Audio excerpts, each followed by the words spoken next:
শাকিব ভাই দুর্দান্ত একজন পারফর্মার।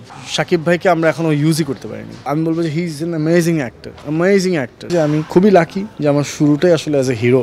ক্রিশ্চিয়ান বেল হলিউডের, দেন আমির খান বলিউডের, নাইম বাংলাদেশ থেকে শুধু অ্যাক্টিংয়ের জন্য এতটা সময় দিয়ে নিজেকে চেঞ্জ করা। আমি আপনার এই সুন্দর কথাটার সাথে আরেকটা জিনিস অ্যাড করতে চাই। শাকিব ভাই দুর্দান্ত একজন পারফর্মার, যেটা প্রিয়তমাতে আমরা তাকে পেয়েছি, যেটা আমরা তুফানে তাকে পেয়েছি। এবং সত্যি কথা বলতে গেলে আমি বলবো যে শাকিব ভাইকে আমরা এখনো ইউজই করতে পারিনি। হ্যাঁ, দেখেন যখনই ভালো গল্প হয়েছে উনি কিন্তু ওটা ঠিকঠাক মতো রিপ্রেজেন্ট করেছে। সো আমি বলবো যে he is an amazing actor. এবং শুধু পপুলারিটি না যে সারা দেশের সবচেয়ে পপুলার মানুষটা উনি, তা না, সেই সাথে ওনার পারফরমেন্সও আছে। উনাকে দিয়ে পারফরমেন্সটা করিয়েছেন যারা, তার credit goes to them as well.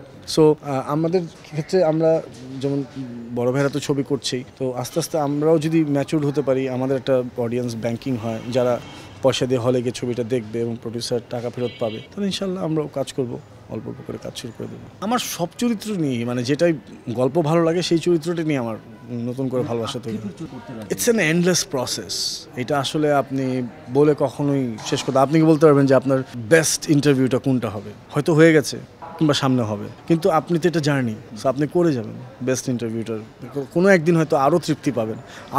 So it's an endless process. But yes, যেটা হয় যে তৃপ্তি নিয়ে কাজ করা। সো আমার আলহামদুলিল্লাহ তৃপ্তি নিয়ে কাজ করা হচ্ছে, আলহামদুলিল্লাহ। মানে এটা অনেক বড় বিষয় যে ভাই, ইন্ডাস্ট্রির সবাই কাছ থেকে আমি যে ভালোবাসা পাই আল্লাহ রাব্বুল আলামিনের রহমতে, এটা অনেক বড় বিষয়। এটা সত্যি অনেক বড় বিষয়। এবং এটা আমি কি বলবো, এটা আসলে শব্দে বলা যাবে না। এই যে মানুষগুলো প্রত্যেকে আপনাকে আসার সময় আপনি জাস্ট বলেছেন যে আমি নাইমের সাথে দেখা হবে, নাইমের ইন্টারভিউ করবো, এবং আমি জানি তারা বাই হার্ট জিনিসটা বলেছে, এবং সত্যি আমি প্রত্যেকের কাছে কৃতজ্ঞ। আল্লাহ রাব্বুল আলামিন যেন আমাকে এভাবেই কাজ করে দেয় এবং মানুষের ভালোবাসা অর্জন করার তৌফিক দেয়। শুরুর গল্পটা আমি বলবো যে আলহামদুলিল্লাহ, আল্লাহ তাআলার লাখ লাখ শুকর যে আমি খুবই লাকি যে আমার শুরুটাই আসলে অ্যাজ এ হিরো লঞ্চ হয়েছে। রুমানা রশিদ ঈশিতা, ওনার ডিরেকশনে চ্যানেল আইয়ের পর্দায় ভ্যালেন্টাইনের স্পেশাল রোমান্টিক নাটক। তো সব কিছু মিলে না, এটা আল্লাহ রাব্বুল আলামিনের একেবারে একটা গিফট যে উনি ওভাবে আমাকে লঞ্চ করেছেন through Ishita Apayan channel I. And launch তো হয়ে গেছি, তারপরে আসলে কি হবে, তো সেইখান থেকে আবার as an actor, professional actor হিসেবে জার্নিটা আবার, কারণ সবাই আসলে